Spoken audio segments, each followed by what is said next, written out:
Bienvenue dans ce nouveau podcast Luxury Insight Fashion Network.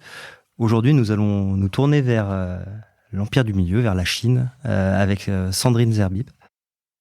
Sandrine est la présidente et fondatrice d'une société installée en Chine depuis 13 ans et qui accompagne notamment plusieurs marques et acteurs occidentaux sur le marché chinois.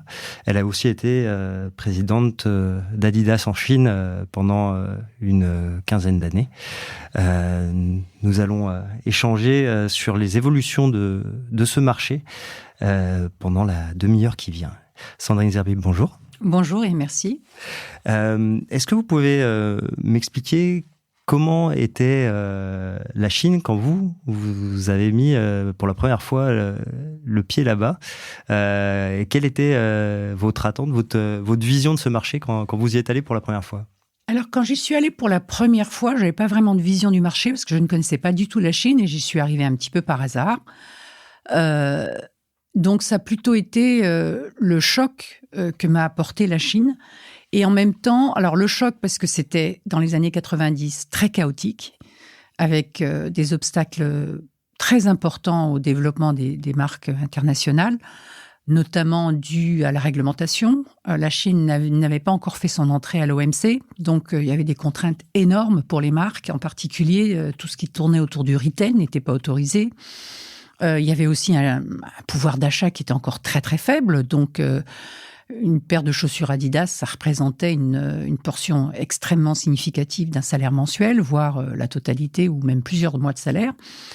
Et puis les infrastructures commerciales, je ne parle pas des infrastructures logistiques qui étaient correctes déjà, elles ont beaucoup évolué depuis, mais elles étaient à peu près correctes, mais les infrastructures commerciales, c'est-à-dire les magasins existants, il n'y avait pas de mall à l'époque, par exemple. Ce qu'il y avait de plus moderne dans la distribution, c'était les department stores. Donc, les infrastructures commerciales n'étaient pas au rendez-vous, puis la connaissance du retail n'était pas là non plus. Donc, un vrai chaos, mais en même temps, le sentiment très, très fort, et c'est ça qui m'a en fait amené à rester, à souhaiter rester, et à insister pour rester alors que ce n'était pas du tout prévu, le sentiment très fort que ça allait être l'épicentre du monde et que l'histoire allait s'écrire là-bas. Qu'est-ce que vous avez fait avec Adidas là-bas ? Quelles étaient les premières missions ? Quels étaient les développements ? L'idée au départ, c'était de dire comment on va pouvoir... Adidas n'était pas présent commercialement. Ils avaient démarré des activités de sourcing, mais ils n'étaient pas présents commercialement. C'était de dire comment on va faire pour avoir des activités commerciales en Chine. Sachant qu'il y avait d'abord des contraintes légales, ça vous paraît curieux de mettre ça en avant, mais à l'époque, c'était un problème énormissime. Qui nous a fait démarrer de façon assez chaotique. Et puis les autres contraintes que je vous ai citées, celle notamment du pouvoir d'achat. En fait, ça vraiment, ces trois contraintes ont beaucoup déterminé ce qu'on a fait. Le pouvoir d'achat, donc avec des gens qui disaient mais il faut leur offrir les produits les moins chers, et moi qui étais persuadée de l'inverse. Les contraintes légales qui nous ont conduit finalement à mettre en place une usine, en fait, alors qu'Adidas n'avait qu'une hâte, c'était de surtout pas ouvrir d'usine parce qu'elle en avait fermé déjà beaucoup en Europe. Et puis, les infrastructures commerciales qui nous ont amenés à avoir un système de franchise puisqu'on n'avait pas le droit de faire du retail en direct. Donc, en fait, on faisait du retail en partenariat avec des gens qui n'étaient pas au départ des retailers, mais qui nous permettaient d'accéder aux espaces retail. Donc ça a été très déterminant. Mais l'idée, c'était donc de démarrer d'une façon ou d'une autre. Donc ça m'allait bien. Dans des conditions qui étaient très entrepreneuriales pour moi, et ça aussi, ça me convenait bien, puisqu'en fait, à l'époque, c'était Robert Louis Dreyfus qui était aux commandes, puisqu'il venait de racheter. C'est d'ailleurs comme ça que je l'ai rencontré. Moi, je n'étais pas dans Adidas avant. Et quand il a racheté, il a voulu explorer la Chine, alors que Adidas était en plein retournement. Donc, c'était quand même assez visionnaire de sa part. Et non seulement il a voulu explorer la Chine, mais il a voulu le faire de façon très entrepreneuriale en disant « Voilà, je te donne tant et tu te débrouilles ». Ce qui était un peu effrayant, mais en même temps très, très, très excitant, dans un marché où, justement, on avait le sentiment que c'était très difficile et qu'on comprenait rien, mais qu'en même temps, tout était à faire. Donc, pour moi, la Chine des années 90, c'est une Chine dont je me souviens avec nostalgie. Parce qu'au-delà même des questions de business, c'était une Chine qui était en pleine ébullition, on va dire, avec des gens qui avaient envie de connaître des tas de choses dont ils avaient été privés. Et c'était pas juste d'acheter. C'était l'époque où en fait l'art chinois a commencé à rebondir, à regermer, effectivement, alors qu'il y a eu une grande période d'absence. La pop musique, même chose. La libération sexuelle, enfin, il se passait tout. Un appétit intellectuel aussi, l'envie de lire des trucs qu'ils n'avaient pas eu le droit de lire pendant des années.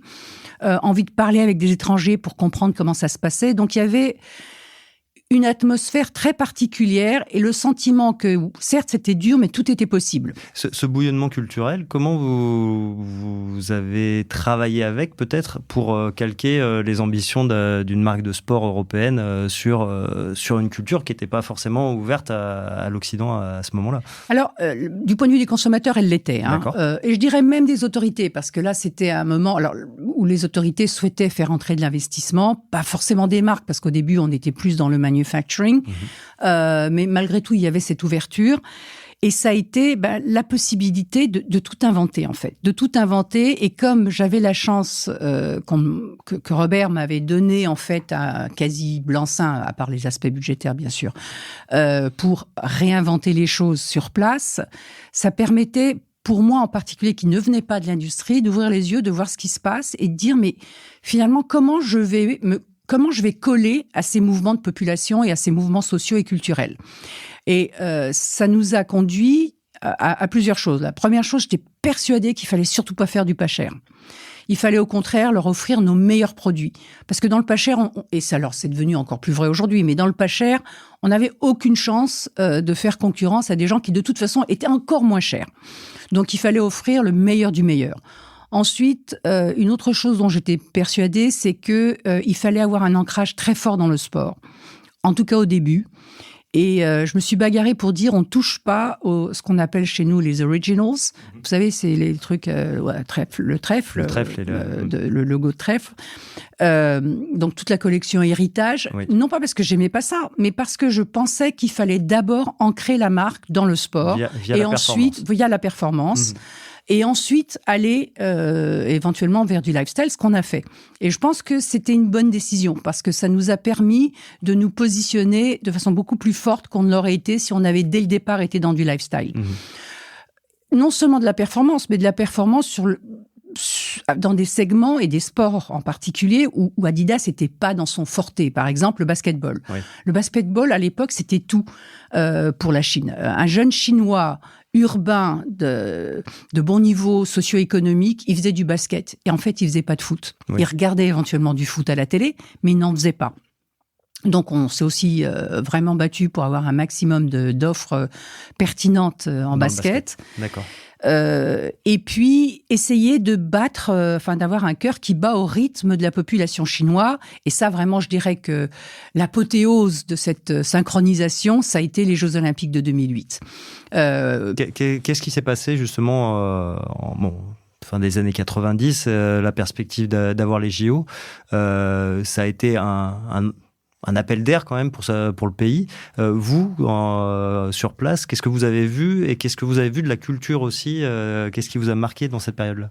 Alors, d'abord, pour moi, ça a été une obsession. Il fallait qu'on ait les Jeux. Même si c'était très cher, ça a été le sponsoring. Ça a démarré une période de sponsoring de Jeux très, très cher, beaucoup plus cher que tout ce qu'il y avait eu avant.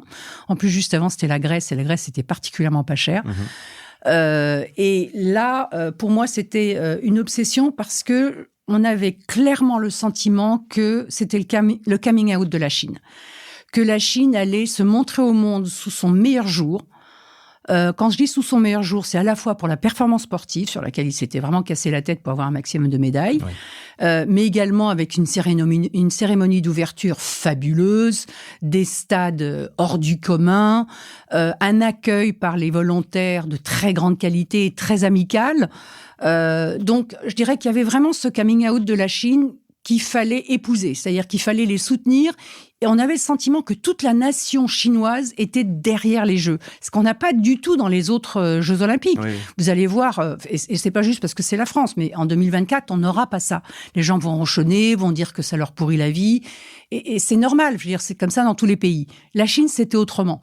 On a demandé aux gens de faire des efforts particuliers, surtout à Pékin, pour accueillir les Jeux. Les Jeux, on leur a, par exemple, on a fait de la circulation alternée à Pékin alors qu'il n'y en avait pas avant. Et les gens étaient prêts à faire ces efforts parce que tout le monde était fier de montrer où est-ce qu'ils étaient arrivés, en fait. Donc ça a été, c'était enthousiasmant de participer à ça. Qu'est-ce que vous en avez retiré après comme constat aussi sur la manière de faire des Chinois au niveau business et peut-être de manière plus large au niveau culturel? Alors d'abord, quand ils veulent vraiment quelque chose, ils s'en donnent la peine.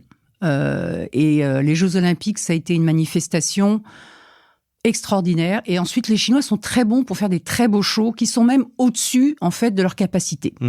Parce qu'il y a une telle volonté collective de bien faire et aussi, malgré tout, une hiérarchie forte avec un respect du leadership qui est très marqué, que ça permet d'exécuter à un niveau exceptionnel. Et de faire descendre une idée forte jusqu'au dernier niveau de l'exécution. Donc ça, c'est quelque chose qu'on voit effectivement aussi dans les entreprises. Et comme vous savez peut-être, j'ai écrit, alors pas sur ce point-là en particulier, mais j'ai écrit il y a récemment avec Aldo Spagnards un livre sur les pratiques des entrepreneurs chinois. Oui, et ça s'appelle Dragon Tactics. Voilà, c'est ça. Et ça fait partie des aspects qu'on décrit. Cette capacité à exécuter l'idée du chef. Et si l'idée du chef est une idée forte, ça donne des choses extraordinaires. Donc ça, c'est effectivement très fort. Le sens du collectif qui s'est vraiment joué à Pékin de façon merveilleuse, je dirais, pratiquement sans accroc, sans difficulté, avec beaucoup de bonne volonté et beaucoup d'enthousiasme de la part de la population. Donc là aussi, et qu'on a revu plus tard après dans la gestion de la Covid, même si aujourd'hui c'est plus discutable parce que c'est une gestion qui est également plus discutable. Et puis la fierté et l'envie de montrer au monde ce dont on est capable. Après cette période-là, vous avez créé votre propre structure. Alors, peu de temps après, j'ai fait un petit peu d'investissement et ensuite, effectivement, j'ai créé ma propre structure. Qu'est-ce que vous faisiez à ce moment-là et quels besoins vous aviez identifiés? Alors, le besoin, c'était une structure d'accompagnement des marques occidentales. Et au départ, et d'ailleurs, c'est resté vrai après, mais simplement, ça s'est traduit autrement. Le besoin, c'était de dire, bien entendu, votre positionnement doit être pertinent, mais également, le gros problème quand on arrive en Chine, c'est de comprendre comment faire sa distribution. Et ça, c'est resté un énorme problème. Oui, ça reste aujourd'hui Exactement, ça reste encore. La grande différence, c'est qu'entre-temps, l'e-commerce a explosé et que, de la même façon, je me suis adaptée à cette situation. Et petit à petit, moi, j'ai mis de côté toute la partie retail physique de mon business et je me suis tournée à 100% vers l'e-commerce pour ce qui est de la distribution des marques occidentales. Non pas que le retail physique n'existait plus, il existait, il existe encore d'ailleurs, il a encore son rôle à jouer, bien sûr. Mais j'ai suivi cette évolution.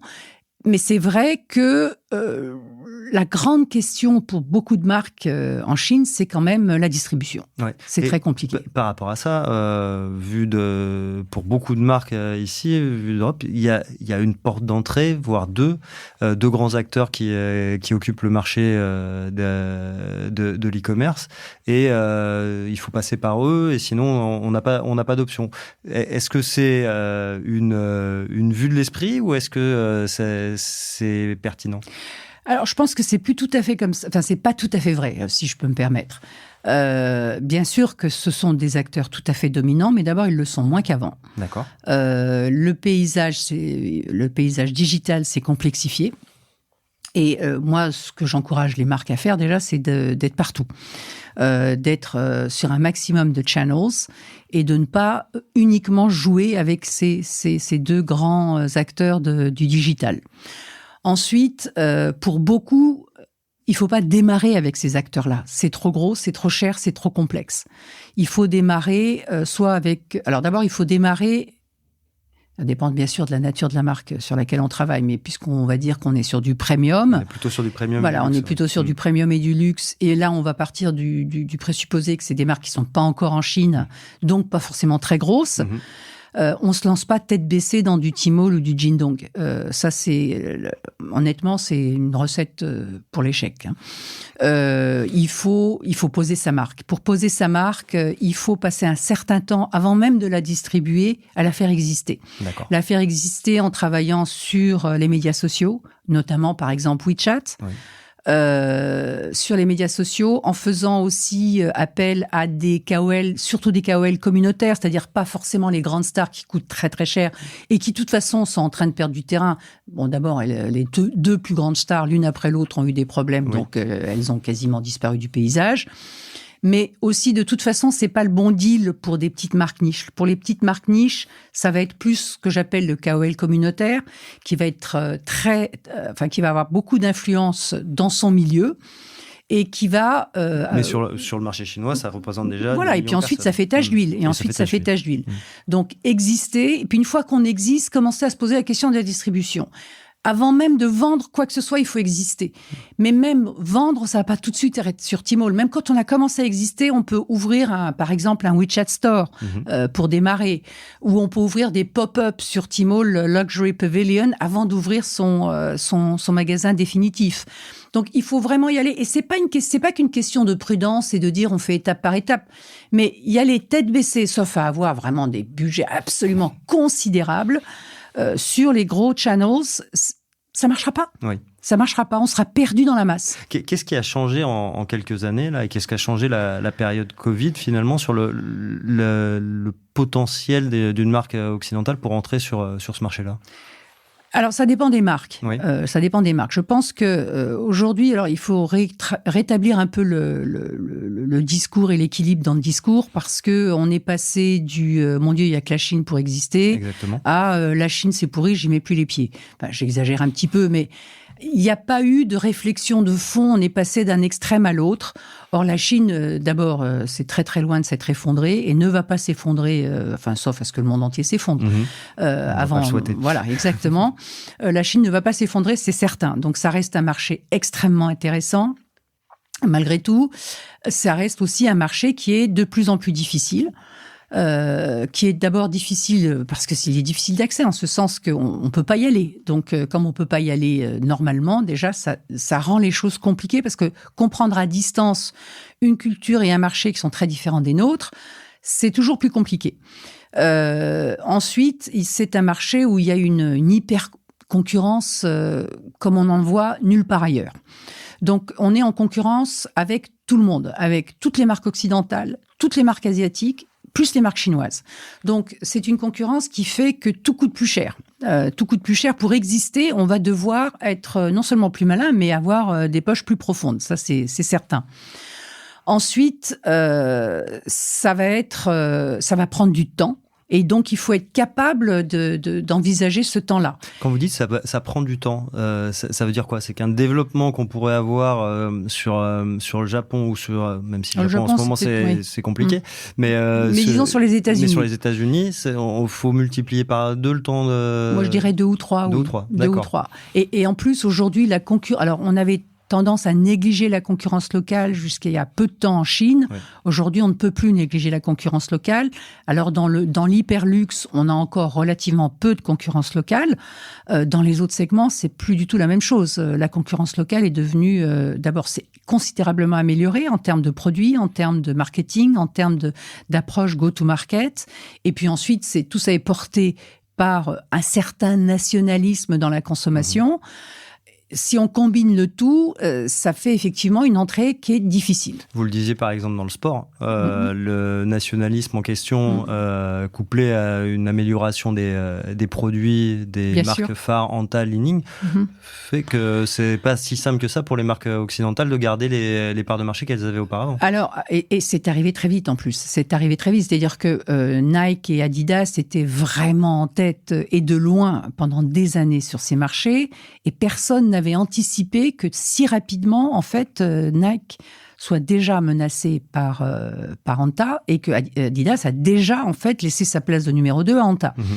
Et ça, c'est une bombe parce que personne ne l'avait anticipé. Et effectivement, c'est la résultante d'un certain nombre de facteurs.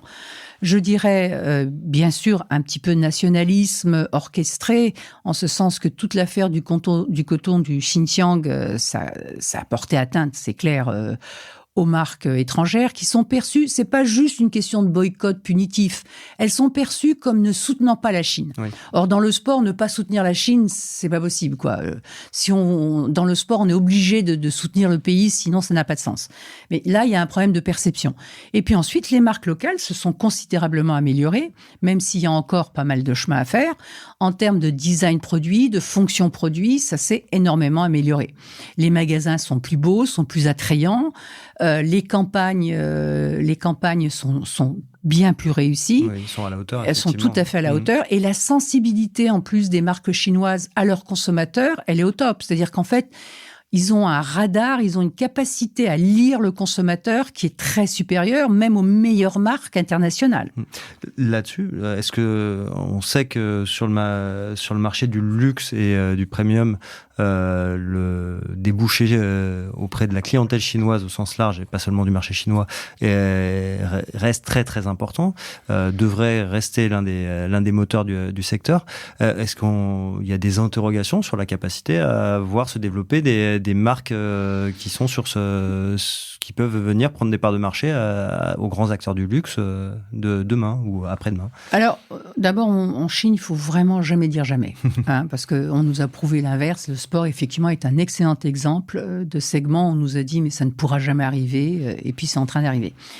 Donc, ça peut aussi arriver, pourquoi pas, dans le luxe. Mais pour l'instant, il n'y a rien qui pointe dans cette direction, en particulier pour le luxe vraiment très haut de gamme. Oui. Parce que ça prend quand même pas mal d'années à construire et on peut pas s'improviser. En revanche, tout ce qui va être le luxe, entre guillemets, de designer, là, oui, les Chinois ont toutes leurs chances pour apporter des choses qui satisferont parfaitement les consommateurs chinois. Donc, je sais pas si j'ai le droit de citer des noms, mais... Si, bien sûr. D'accord. Alors, donc, des marques très, très établies. Alors, soit des marques perçues comme de l'hyperluxe, comme Hermès, voire même Chanel, ou très établies comme un Vuitton ou même un Gucci dans une certaine mesure. Elles ont, ou les montres suisses par exemple, qui sont perçues comme ayant un savoir-faire indépassable. Ces marques-là, à mon avis, elles ne sont pas menacées, en tout cas à court terme, mais ni même à moyen terme.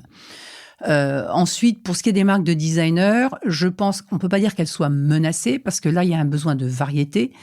Mais il faut compter avec la variété locale et pas juste la variété qui viendra de nos concurrents habituels dans les autres marchés. Mais plus encore que dans le sport, vous allez avoir dans les marques de designers un besoin de variété, mais qui vient avec un besoin, enfin, en tout cas, une attitude de grande volatilité. C'est-à-dire que la variété s'accompagne de la volatilité. Les gens veulent des trucs tout le temps, des trucs nouveaux. Et quand on veut tout le temps des trucs nouveaux, ça veut dire qu'on est prêt à tourner le dos à ce qu'on a aimé hier. C'est ce que je lisais dans les bonnes feuilles de votre livre.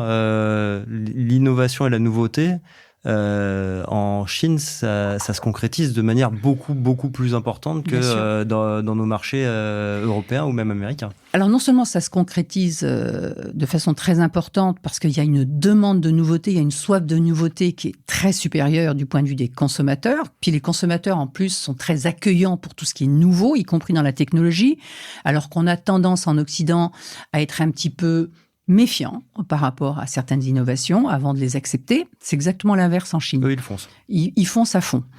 Il y a cet aspect-là, c'est certain, mais aussi, je pense qu'on voit l'innovation de façon un peu différente. C'est-à-dire que en Occident, quand on prononce le mot innovation, on a tout de suite l'idée de quelque chose de très élevé, très cérébral, qui sort d'un esprit d'exception ou d'un laboratoire extrêmement complexe. Alors que l'innovation en Chine, c'est la nouveauté en continu. Donc ça peut être en fait de l'innovation incrémentale, comme on dit en anglais pour bien parler français, sur des petites choses, sur un business model, sur une partie de business model, sur des nouvelles couleurs, sur une nouvelle matière réutilisée dans quelque chose qu'on avait déjà, sur un go-to-market un petit peu différent. Donc en fait, ça va être incrémental, comme je dis. Et chaque fois, c'est des petites choses, c'est des petits bouts, mais c'est tous ces petits bouts-là qui apportent constamment de la nouveauté. D'accord. Et ça, le rythme est vraiment différent. Et il est très, très différent. Et là-dessus, est-ce qu'il y a quand même la place, justement, pour des marques qui sont créatives, européennes, de se trouver un positionnement, une place pour Je pense que oui, mais il faut aussi s'attendre à ce que, pour certaines d'entre elles, elles réussissent pendant 2-3 saisons, et puis ensuite, en fait, la nouveauté viendra d'une marque différente qui commenceront un nouveau cycle, et pas forcément de la même marque qui sera capable d'innover. Ça veut dire que l'adhésion, elle est temporaire, en fait. Voilà, l'adhésion, elle est temporaire, mais comme elle l'est aussi, dans une certaine mesure, avec les marques locales. Bien sûr. C'est celui qui invente aujourd'hui, qui plaît. C'est-à-dire que la loyauté aux marques est faible. D'accord. Et elle l'est d'autant plus qu'il y a une offre considérable, extrêmement variée et très, très riche. Donc, on sollicite constamment les gens, en fait, pour aller vers autre chose. Par rapport à la manière dont les gens consomment en Chine et la manière dont les derniers mois, je pense qu'en Europe, beaucoup de gens ont été marqués par les confinements, ont été marqués par les confinements européens et ont été marqués par la manière dont se passaient les confinements en Chine. Est-ce que ça change la donne sur la manière dont les gens consomment en Chine? Est-ce qu'il y a une évolution de la manière de consommer ou des attentes? Je sais pas, peut-être qu'il y avait une crainte qui n'existait pas et qui se fait jour pendant cette période. Alors, tout à fait. Cette évolution, elle existe, mais à mon avis, cette évolution, elle précède ce qui s'est passé dans les derniers mois, c'est-à-dire ces confinements très durs, en particulier à Shanghai. Le confinement a été d'une très grande dureté, voire même d'une très grande brutalité.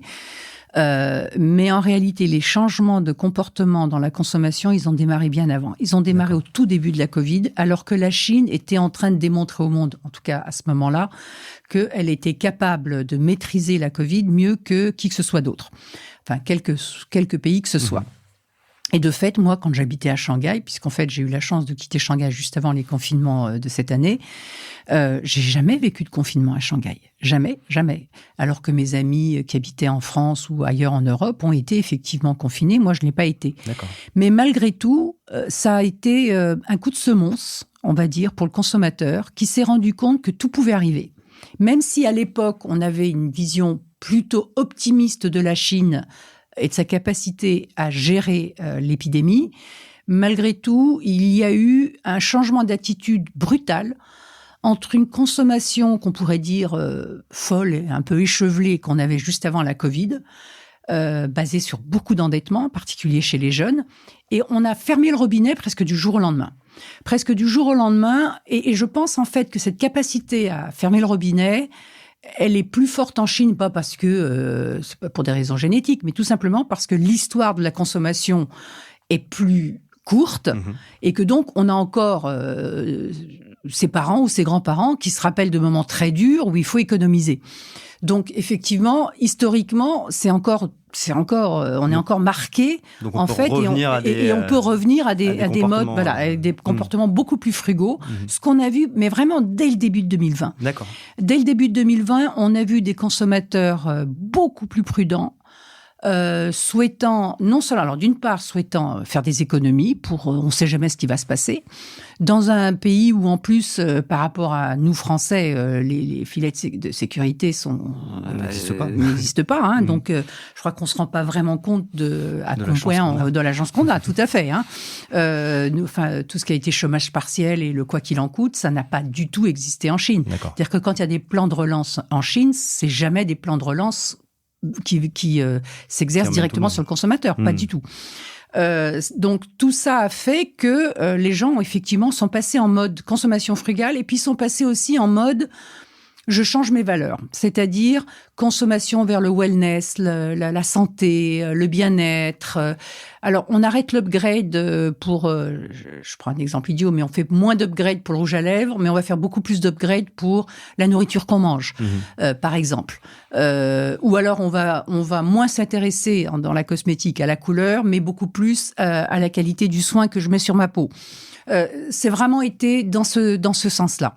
Là aussi, c'est un changement. Je me souviens avoir vu une étude présentée par le comité Colbert, où j'avais été très surpris, où le selon cette étude, le consommateur chinois était, par rapport au consommateur européen ou au consommateur américain, le plus sensible aux questions environnementales. C'est le consommateur de luxe.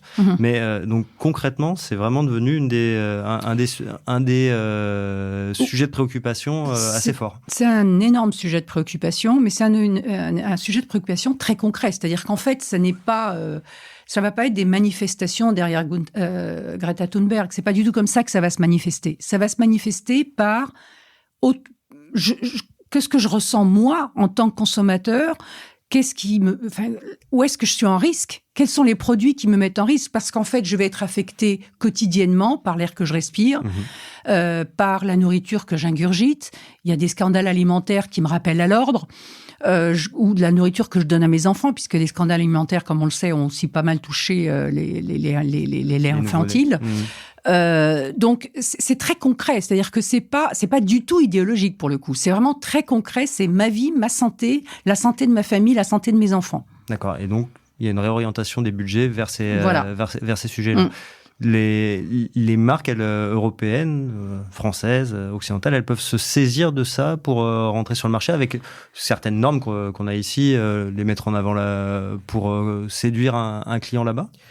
Oui et non, c'est-à-dire qu'en fait, le greenwashing n'a aucune chance, à mon avis, en Chine, dans la mesure où précisément tout ce qui va être environnemental est beaucoup moins idéologique et beaucoup plus concret. Donc, le greenwashing, ça s'adresse pas aux problématiques concrètes, ça s'adresse au contraire à tout ce qui va être plutôt idéologique. Voilà. Donc déjà, ça c'est une difficulté. C'est-à-dire que, en plus, ils ont quand même l'habitude de toute forme de propagande, donc ils ont des bons radars pour savoir quand c'est du pipeau, en gros. D'accord. Hein. Voilà. Oui, ils savent discerner donc, il faut que ce soit des choses, très concrètes, et c'est pas évident pour une marque de venir. Alors, ça dépend. Si vous êtes dans la nourriture, si vous êtes dans des domaines où vous, je sais pas, même dans les matelas, on va dire, où vous pouvez effectivement, les matelas, c'est une vraie préoccupation. Qu'est-ce qu'il y a dans mon matelas? Est-ce qu'il y a des matières qui vont me rendre malade? Mais par contre, dans la mode, il faut trouver le bon angle, et pour l'instant, je crois pas qu'on l'ait trouvé. Oui. Vous, aujourd'hui, une jeune marque européenne, vous lui conseillerez d'aller sur le marché chinois de quelle manière? Vous disiez tout à l'heure plutôt axé sur le digital et l'image digitale, mais est-ce que ça peut devenir potentiellement un bon marché pour elle aujourd'hui, une marque de prêt-à-porter qui est sur du mass market? Le mass market, honnêtement, très difficile. Sur le mass market, je pense que la Chine va avoir ses propres acteurs tout à fait capables, et non seulement capables, mais en plus avec des produits plus pertinents pour leur marché, une bien meilleure compréhension de leurs consommateurs. Donc sur le mass market, je pense que ça va être de plus en plus difficile pour les marques internationales. Ça se voit déjà aujourd'hui, donc rien de nouveau. Enfin, je veux dire, ça ne va faire que s'accentuer. En revanche, plus on va aller vers le haut de gamme, plus il y a des chances. Et plus on va aller dans le niche, plus il y a des chances. C'est-à-dire qu'en fait, moi, ce que j'entrevois, en tout cas pour les années à venir, parce que la Chine change vite et souvent, c'est l'hyperluxe qui va continuer à très bien se porter, parce qu'il y a vraiment une population qui est prête à consommer de l'hyperluxe et à ne pas être trop sensible au prix. Et d'ailleurs, on a vu les grands groupes de luxe augmenter leurs prix récemment, y compris en Chine, de façon très marquée, et d'assumer que c'est à cette population-là qu'ils s'adressent, et qu'en fait, ils sont en train de se détourner de la classe moyenne qui a fait leur beau jour quand même pendant un certain temps. Je suis vraiment désolée. C'était pas du tout prévu qu'on fasse ça. Et je vais éteindre. Voilà. Ouais. C'était où qu'on l'avait lâché? Alors, c'était sur la classe moyenne. Ah oui. Donc, les grands groupes de luxe, d'une part, ont bien compris que l'hyperluxe, c'était ce qui avait le vent en poupe, que cette population, elle était stable, pas au sens où ce seraient forcément les mêmes individus, mais qu'on va avoir cette population-là en Chine pendant des années, et que, à contrario, la classe moyenne va être en souffrance et va pas forcément faire des économies considérables pour acheter un sac à main. Donc potentiellement, toutes les stratégies qui avaient été plus ou moins mises en place pour aller chercher la Gen Z chinoise et toute cette orientation-là, ça risque d'évoluer au niveau marketing et image dans les prochaines saisons. Alors oui, sauf que la Gen Z Et la classe moyenne, ça se recoupe pas forcément. C'est-à-dire qu'on peut avoir dans l'hyperluxe de la Gen Z. Ça, c'est faut pas. Ça, il n'y a pas un recoupement à 100%. En revanche, et puis ensuite, c'est eux qui vont faire demain. Donc, je pense que la Gen Z, ça va rester effectivement important. Mais par contre, une politique de prix qui vise en particulier la classe moyenne, je pense qu'en ce moment, c'est pas ça qui va fonctionner. Non, ça a moins de pertinence. Et puis, le deuxième axe que je vois et que je vois comme étant intéressant, c'est effectivement les marques niches. Je pense que le consommateur, surtout dans les grandes villes, est devenu très sophistiqué, a besoin de nouveautés, comme on le disait tout à l'heure. Et la nouveauté, ça veut aussi dire des marques qu'il n'a jamais vues avant, dont on parle et qu'il a envie d'essayer. Donc, ces marques-là, elles ont toutes leurs chances de ce point de vue, du point de vue de la demande. En revanche, longévité, point d'interrogation. OK. Et puis, deuxième aspect, comment ? Parce que ça coûte cher d'aller en Chine. Donc, quand on a un grand groupe solide et financièrement puissant, c'est tout à fait jouable. Pour une marque niche dans le prêt-à-porter, c'est vraiment un très grand défi. C'est toujours compliqué de trouver un partenaire sur place. Je pense que ça l'est... oui, alors, ça l'est même encore plus qu'avant, parce que les partenaires... eux-mêmes, en fait, ils font très attention aux marques avec lesquelles ils entrent en partenariat, pour la bonne raison qu'ils sont pas prêts à prendre des risques inconsidérés. Et je dirais que, par comparaison avec les années 90, qui sont vraiment en grand contraste avec ça, où les gens prenaient n'importe quoi parce que tout se vendait, c'est fini. On peut plus dire aujourd'hui qu'en Chine, tout se vend. Donc, je pense que c'est très difficile de trouver un partenaire. Et puis ensuite, on a beaucoup moins d'accès physique à la Chine. C'est-à-dire que voyager en Chine pour discuter avec les gens, essayer de les lire, de les comprendre, est-ce que c'est le bon partenaire, ça va devenir de plus en plus difficile. Et ce que je vous disais tout à l'heure, c'est que j'entrevois pour les mois, voire les années à venir, un véritable marché de la confiance où il va y avoir des spécialistes qui vont aider en fait les marques à comprendre ce qui se passe et voire même à auditer en permanence, à surveiller ce qui se passe, parce que elles n'auront pas la possibilité d'envoyer leurs équipes à elles, d'y aller régulièrement, de lire le marché avec leurs propres yeux. Donc, il va y avoir de plus en plus de besoins dans ce domaine. Sur l'évolution de la manière de consommer et les innovations qui se développent, le marché chinois, on savait qu'il y avait sur le gaming beaucoup de choses qui se faisaient. Toutes les questions de métaverse et de copropriété, d'NFT, c'est quelque chose qui va se développer, qui se développe bien là-bas, ou on est sur un autre sujet que le gaming et Non, c'est pas... Enfin... C'est compliqué. Oui. Pourquoi c'est compliqué ? Parce que du point de vue de la demande, tout est là pour que ça marche du feu de Dieu. Hein. Ça, il n'y a aucun souci. Et puis en plus, de toute façon, le métavers, c'est presque une extension du gaming. Hein. Donc, c'est très, très naturel dans un marché où le gaming a été aussi important que le métaverse marche. Ensuite, dans un marché qui s'est digitalisé dans de telles proportions, là aussi, c'est naturel. En revanche, là, pour le coup, ça vient des autorités qui vont bloquer certaines évolutions, qui ne veulent pas voir certaines évolutions. Alors déjà, les cryptocurrencies sont étant interdites, ça facilite pas les choses. Oui. Et puis ensuite, ils ont pour intention de contrôler quand même le digital B2C. Et quand on contrôle le digital B2C, forcément, on porte atteinte à certaines évolutions.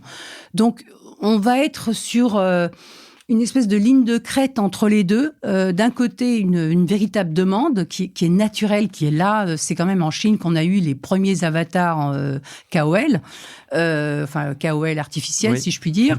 Donc, la demande, elle est là. L'acceptation par les consommateurs, il n'y a aucun souci là-dessus.